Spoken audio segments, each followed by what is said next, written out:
ada beberapa poin Bismillahirrahmanirrahim terkait Hasan dan mungkin nanti dilanjut dengan Akadir Hasan.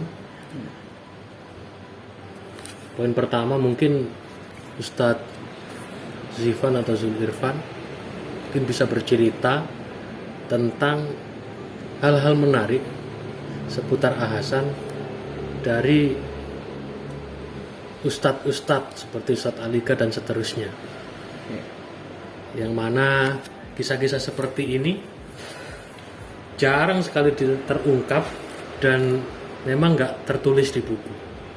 Nah, barangkali nanti ketika kisah-kisah seperti ini bisa ditulis, itu bisa memberi banyak faedah bagi para pembaca, terutama bagi mereka yang sangat sangat menghormati Hasan, atau ya secara umum umat Islam yang ingin mengambil teladan dari Hasan. Mungkin bisa dimulai, silakan, terserah dari Ustadz siapa saja. Ya. Ustadz Alika atau siapa. Ya, bismillahirrahmanirrahim. Agak keras suaranya. Ya, bismillahirrahmanirrahim. Agak mungkin memulai tidak langsung pada para ustadz apa dan sebagainya, cuma secara poin aja ya. Contoh yang sering kita dengar di dalam buku juga ada sebenarnya, tapi tidak mendetail. Yeah. Itu tentang Hasan menerima tamu dari kalangan apapun. Nah, ini yang kemudian bagi kita sesuatu yang istimewa. Artinya dia punya pola pikir, dia membiarkan orang lain bercerita baru dia menilai. Dia tidak memberikan tanda bahwa orang ini adalah pejabat, ulama baru diterima, tidak. Tapi semua tamu yang datang ke rumahnya itu diterima dan diajak berbicara, dan dari situlah dia menilai bahwa tamunya ini ahli di bidang ini dan sebagainya. Dan yang datang ke Hasan kan rata-rata kan terkait dengan keilmuan, kalau enggak perkembangan Islam, tidak dengan hal-hal yang lain. Otomatis tamunya kebanyakan orang-orang yang seperti itu. Artinya dia sudah bisa menilai dari awal. Artinya maka Hasan punya sikap menerima siapapun yang datang kepada dia. Jadi ini bisa dikatakan ini sesuai dengan surat Az-Zumar ya, ayat 18. Beliau itu sebagai figur yang sangat sangat suka mendengarkan ya setiap apa yang dikatakan oleh lawan bicaranya. Sehingga itu menimbulkan rasa hormat dan takjub. Betul. Satu contoh yang diceritakan oleh Allah Yarham Ustadz Lutfi, Hasan ini di masa tuanya tinggal bersama anaknya yang bernama Jamila, yaitu ibu dari Ustadz Lutfi. Tinggalnya di daerah dekat Al Muslimun situ, di belakang plaza. Nah, suatu ketika Hasan selama seminggu sudah banyak datang tamu. Kemudian Bapak Tamar Jaya datang berkunjung, bertamu, tapi oleh ibu dari Ustadz Lutfi, Bu Jamilah itu dikatakan Hasan sedang istirahat, capek, sudah terlalu banyak tamu. Namun kemudian Pak Tamar Jaya keluar pergi, entah dengan maksud menunggu atau dengan maksud pulang kembali. Tapi Hasan kemudian terasa bahwasanya di dalam istirahatnya dia ada yang ingin mengunjungi dia. Maka dia segera kemudian mempertanyakan kepada anaknya bahwa ada yang nyari gak? Kata anaknya, ada tadi yang nyari. Terus anaknya dimarahin karena tidak menerima tamu itu. Orang itu dari jauh pasti untuk kepentingan, orang datang ke sini tidak untuk kepentingan dunia, pasti untuk kepentingan akhirat. Pasti untuk kepentingan keilmuan atau tentang dunia Islam.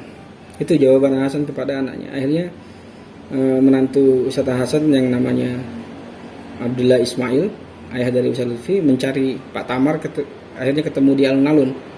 Nah, itu salah satu cerita bahwasanya Hasan ini menerima tamu dari semua golongan, dan dia punya kaidah bahwasanya yang ketemu sama dia itu bukan perihal lain, pasti perihal agama. Karena dalam hidupnya dia sudah mewakafkan diri untuk agama itu. Artinya kepentingan orang datang ke rumahnya paling rendah mungkin permasalahan tentang order buku atau apa dan sebagainya. Ya selebihnya ya tentang dakwah, tentang ilmu dan sebagainya. Kayak gitu. Kemudian tentang Hasan ini, apakah kemudian kita jarang mendengar Hasan berhubungan dengan keluarganya? Itu jarang sekali diungkap. Nah, dari cerita Ustadz Lutfi ketika beliau, jadi Ustadz Lutfi ini kelahiran tahun 51. Walaupun di KTP-nya 52, tapi dia kelahiran 51. Nah, jadi ketika Ustadz Lutfi umur 7 tahun, Hasan wafat tahun 58. Nah, Ustadz Lutfi itu ketika umur 5-6 tahun itu sering kemudian di apa istilah kalau bahasa Jawanya itu di mong ya, dipegang kemudian ditaruh di atas meja, disuruh berkhutbah, disuruh apa? Ya, muhadharah. Karena Hasan itu dia singa podium sebenarnya.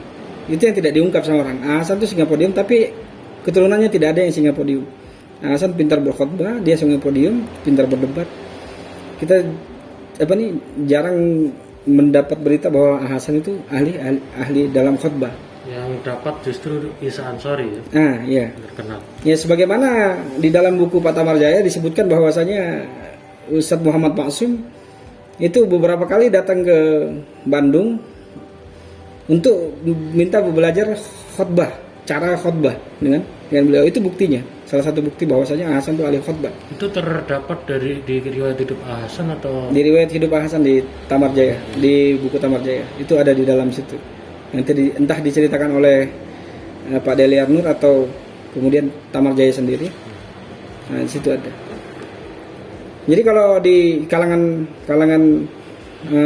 cucunya itu sangat paham mereka bahwa Hasan itu adalah ahli berdebat dan ahli khutbah. Kan selama ini anggapan bahwa dia hanya ahli menulis itu. Sama debat saja. Iya. Ustadz Qadir kan, kalau Ustadz Qadir memang tidak pandai untuk berkhutbah dan berceramah.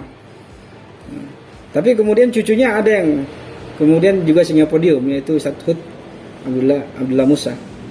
Saya kira cara berceramahnya Ustadz Hud itulah cara berceramahnya Hasan.